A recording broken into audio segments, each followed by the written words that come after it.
Might the post office end up going bankrupt as a result of this scandal? Um, that's not actually clickbait. That is something that could happen, and let me explain why. But first, I want to take you back to 1906 when a chap booked a night at an inn. And his night was rather spoiled when the chimney collapsed on top of him. So he sued. Um, and he was awarded damages because of the negligence of the landlord.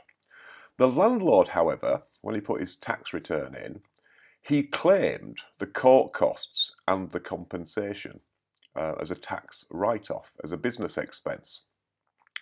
And this was challenged by the revenue, and it went all the way to the House of Lords. And they said, no, you can only claim a business expense if the expense is wholly and exclusively incurred in the normal course of your business. And of course, your business isn't dropping chimneys on people, it's providing safe accommodation. So that established that, generally speaking, paying compensation and damages and court costs isn't a tax deductible expense. There is actually one exception to that, which is newspapers can actually write off the cost of defamation claims as a business expense, because effectively they managed to successfully argue it was a part of their business. But what's this got to do with the post office? Well, they submitted their accounts this year. It's a very long document. It's like over like 160 pages or something. And some very clever people have ploughed through it, and they've seen some very interesting references in there. And I'm just going to read you one for now. It says, assessing the base case budgets and cash flow forecasts prepared by management, including assessing historical forecasting accuracy and also assessing the severe but plausible downside scenario, which includes government funding not being received, and we'll come back to that in a bit. A reduction in trading profit, and this is the key thing, an adverse outcome in relation to taxation related risks. So what does that mean?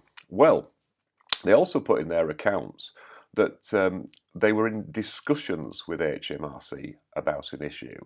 And anybody who's ever had a run-in with the tax people probably knows that, generally speaking, when you're in discussions with the revenue, it's not a good scenario. They very rarely get you in to say, hey, just want to say, fantastic job on your tax return, well done, no problem, everything you claimed there was legit.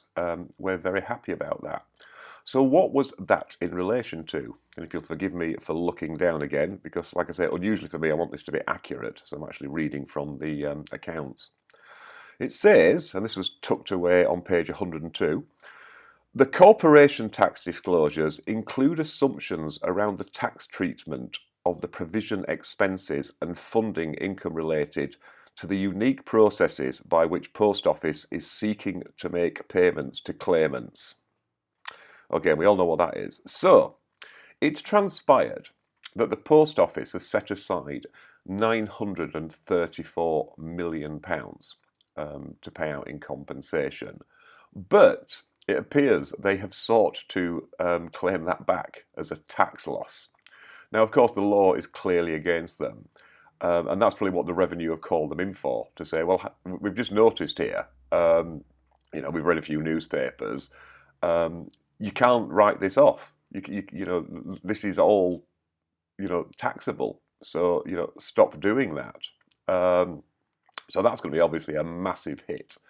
Some cleverer people than I. There's a guy called Dan Neidle, who's a tax barrister. I'll give a huge thanks to him because it's reading all his articles and tweets that has put me onto this, and he's been able to explain it very well. But that's one issue, is that the Post Office has sought to claim back tax on any compensation. There's another issue, of course, which is they claimed all the money back from the 700 plus postmasters, didn't they? They said, right, you have now repaid us for all this lost money. However, we now know, and this is a question I've seen in the comments, people have said, well, where did the money go? It seems that there wasn't any money. The Horizon system was just reporting shortfalls that simply did not exist. So the postmasters were handing over money to the post office to compensate them for a loss that just wasn't there. And that's obviously amounted to hundreds of millions as well, which the post office just marked down and said, right, that's just replace this money so we don't pay the tax on it. We now know, however, that they had no entitlement to that money because no money had gone missing. So that effectively has been a windfall. Now, it may be that obviously people can claim that back, and I'll probably do another video on the various remedies for when people have money of yours that they shouldn't have. But at the moment, they're sat on all that money. They've taken it all in, and it's a windfall. So they should have paid tax on it, and they haven't. So again, that's something they're going to be in a lot of trouble about. People have identified all sorts of issues, and there's one here. You see, the way that the post office is funded is effectively the government as their only shareholder just give them money. Now, if you run an organisation and shareholders either, pay money into the company by way of shares, which you then use to run the company, or indeed make loans, that's not actually taxable, generally speaking, because that's just a legitimate business expense. But the way the government works is they don't claw anything back, they just hand it over. So it's, in essence, it's a gift. And one argument is that actually that becomes taxable because it's not within the normal regime that people are effectively investing in a company. And you use the money.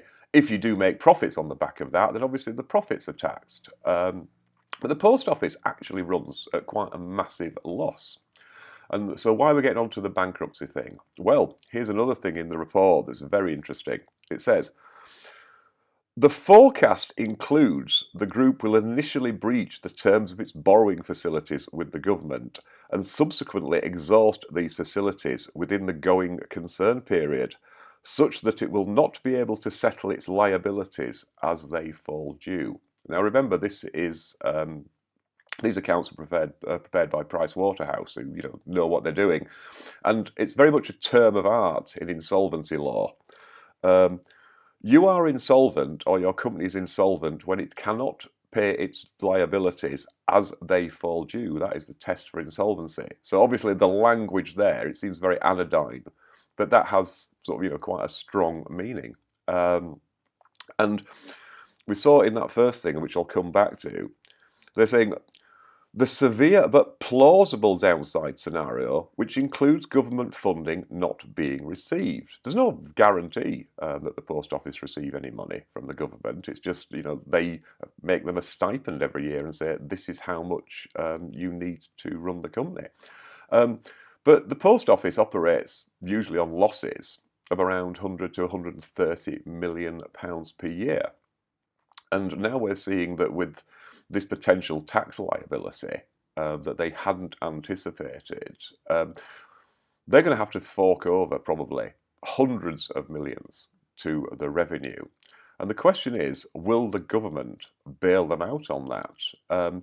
And if they don't, what will happen to post office? Because one thing I've noticed is that the post office refer to themselves as post office all the time.